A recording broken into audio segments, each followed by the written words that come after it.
इंदौर से रीवा फ्लाइट शुरू होने पर मध्य प्रदेश सरकार के मंत्री कैलाश विजयवर्गीय ने कहा कि इंदौर से रीवा फ्लाइट शुरू हो रही है।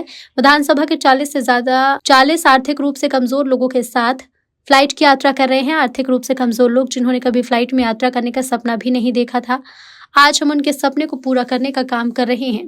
फ्लाइट के शुरू होने से व्यापार को फायदा मिलेगा। इंदौर से रीवा फ्लाइट चालू हो रही है हमारे डिप्टी सीएम राजेंद्र शुक्ला जी के विशेष प्रयास से, क्योंकि रीवा जाना बहुत मुश्किल होता था और मैं सतना का प्रभारी हूँ। सतना जाने में मुझे भी बहुत तकलीफ़ होती थी, पर अब सीधे रीवा से सतना 25 मिनट का सफ़र है, तो सतना मेरा जाना भी बार बार होगा। डिप्टी सीएम साहब की इच्छा थी कि आप आएँ, तो मैंने कहा मैं अकेले क्यों जाऊँ। हमारी विधानसभा के आर्थिक रूप से कमज़ोर वर्ग के लोग जिन्होंने कभी हवाई जहाज में यात्रा नहीं की, ऐसे मैंने कहा 40 लोगों को, 40 टिकट ही बची थी, मैंने कहा 40 लोगों को हम हवाई जहाज की यात्रा भी करा देते हैं। वहाँ से मैहर वाली माता जी के दर्शन कर लेंगे, चित्रकूट के दर्शन कर लेंगे और कल इसी फ्लाइट से वापस ले आएंगे।